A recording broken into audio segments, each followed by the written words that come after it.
So Lovecraft Country wrapped up. And I know the last video that I made on Lovecraft Country was me saying I think I might be done talking about it. But I did also say in that same video I may give thoughts on the wrap-up and the finale. And yeah, I am going to do that.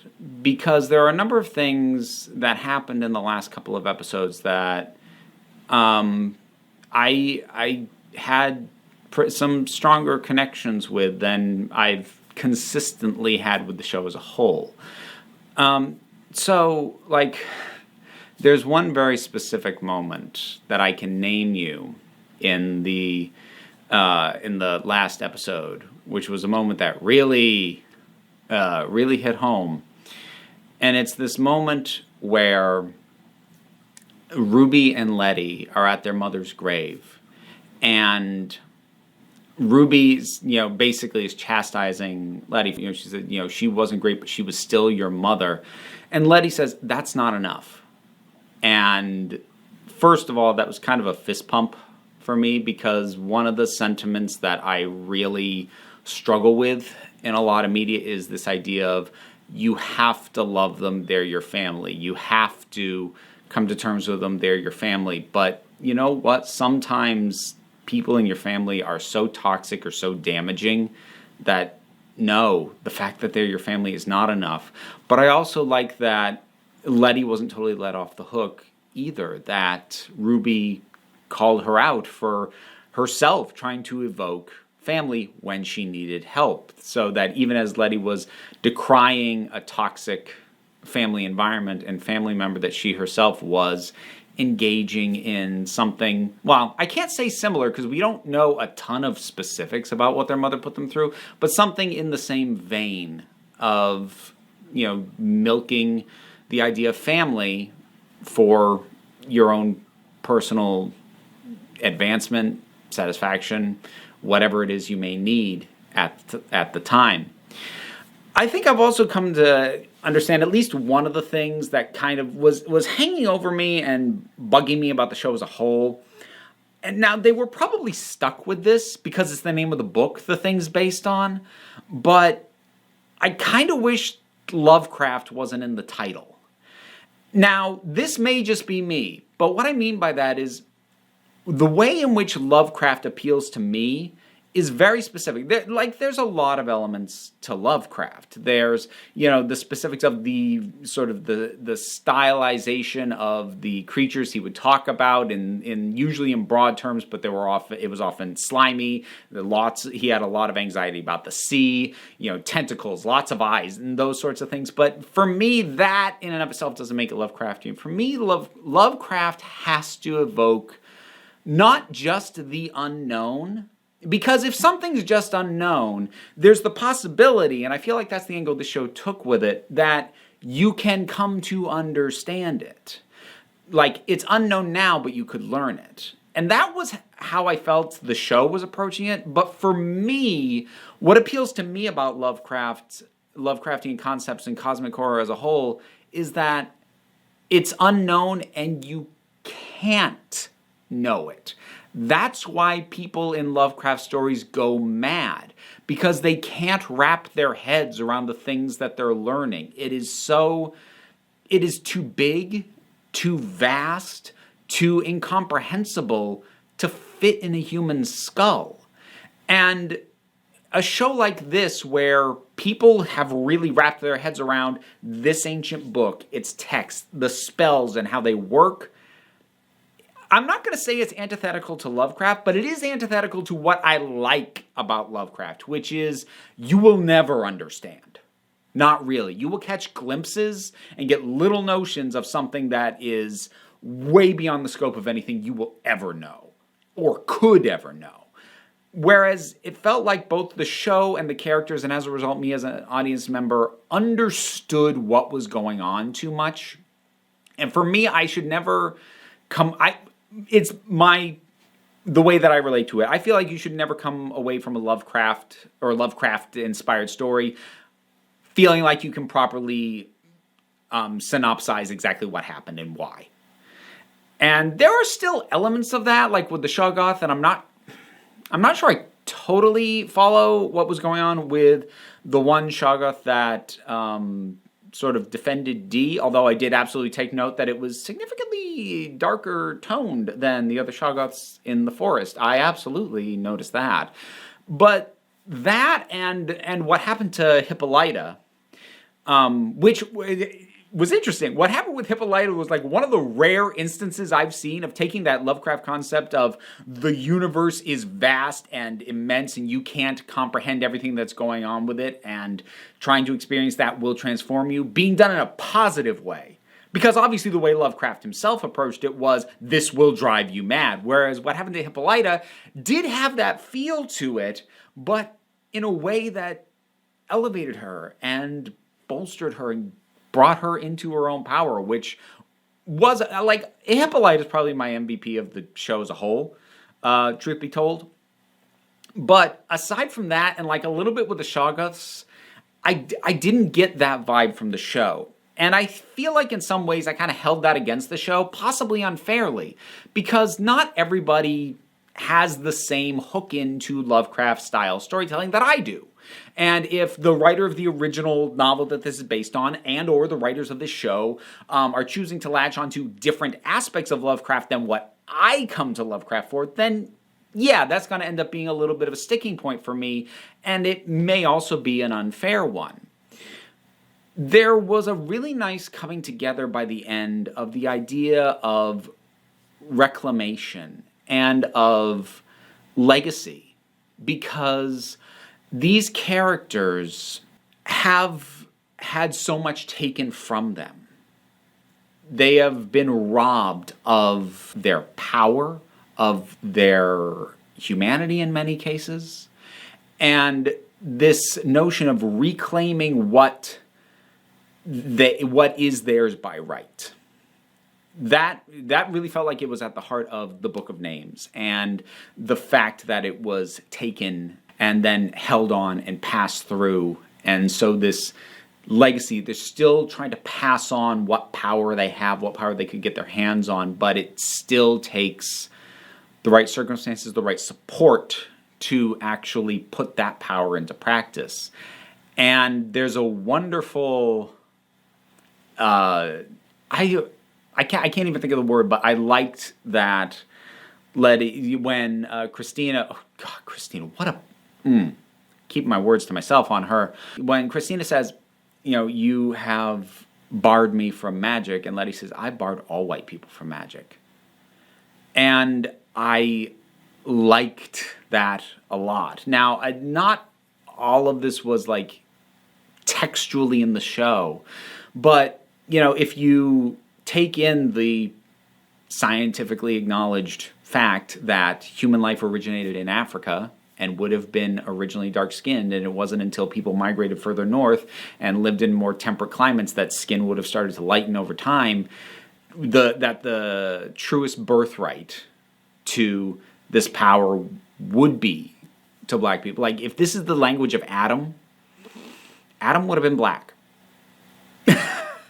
And again, sort of that idea of reclaiming power. Now, again, here's another thing. My takeaways, nobody should take this as a definitive reading, because I absolutely don't claim to know exactly what the show was intending or how it is meant to be taken. I can only talk about how I took it and how I felt about it.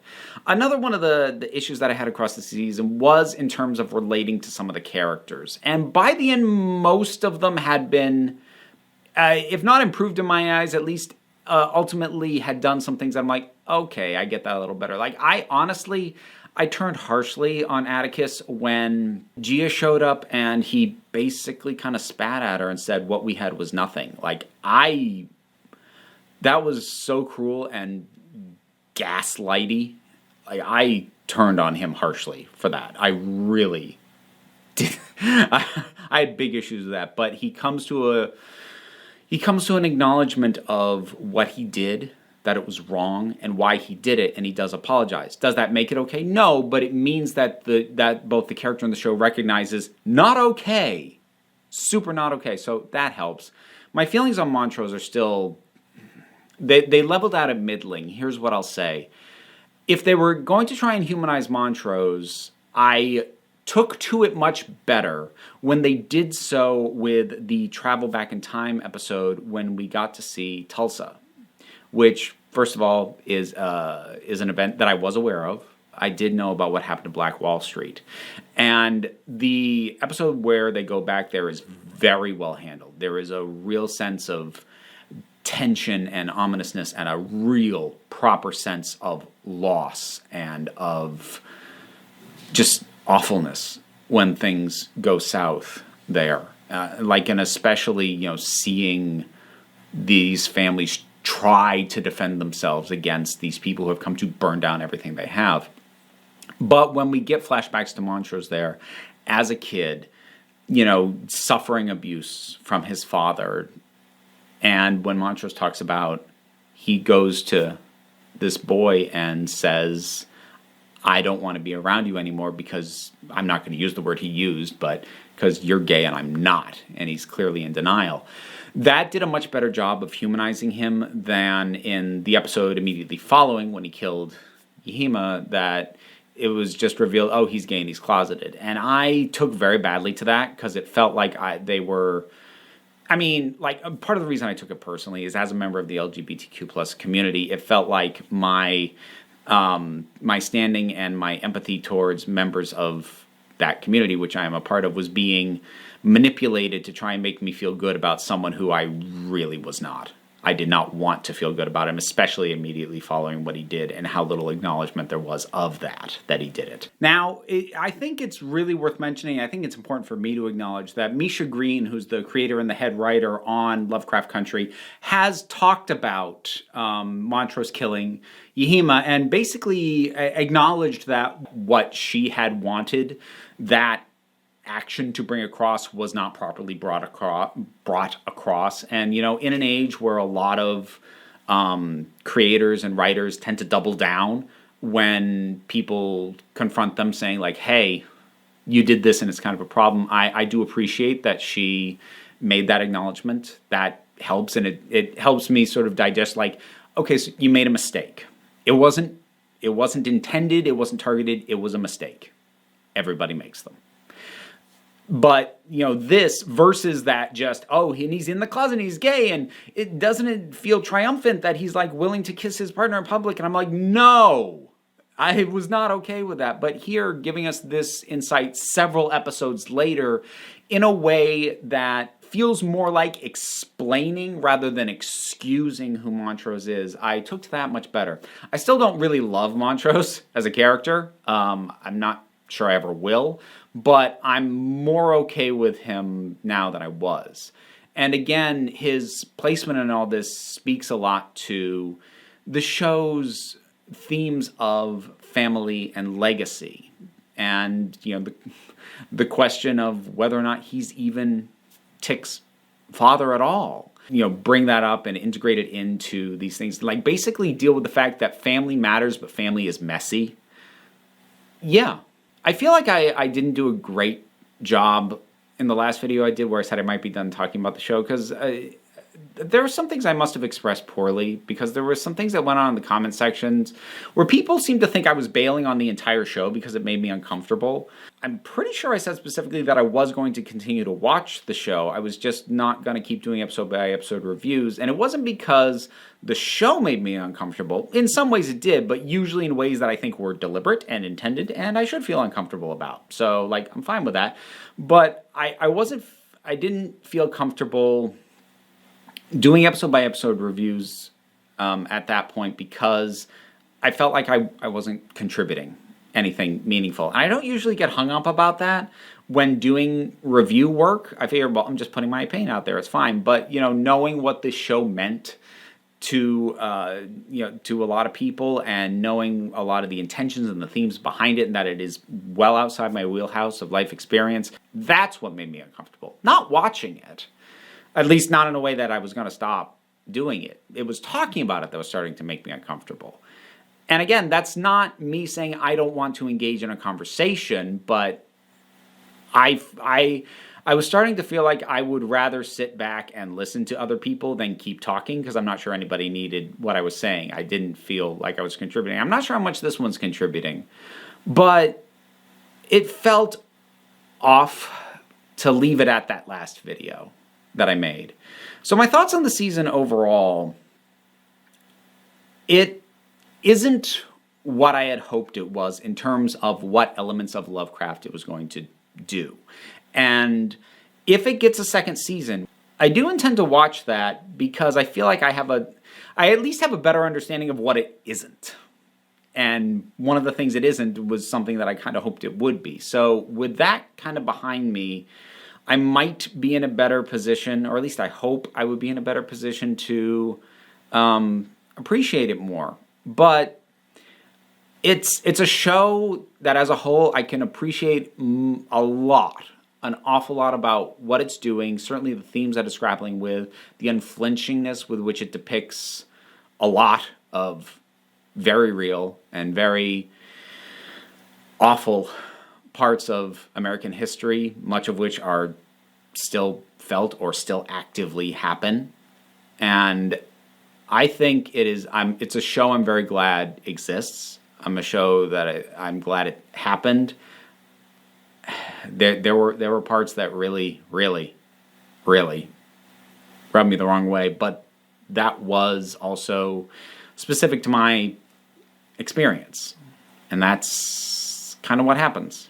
And something that I definitely want to add, when I say I'm glad this show exists, there is a dearth of acknowledged black voices, black or female voices. Again, Misha Green being the creator in science fiction and horror in general. So even beyond the things it's talking about in the narrative and the themes that it's tackling, I think this show's important. And I hope it has been succeeding in terms of the ratings and the numbers pulled in. Because even when it frustrated me the most, I never wanted this show to do poorly.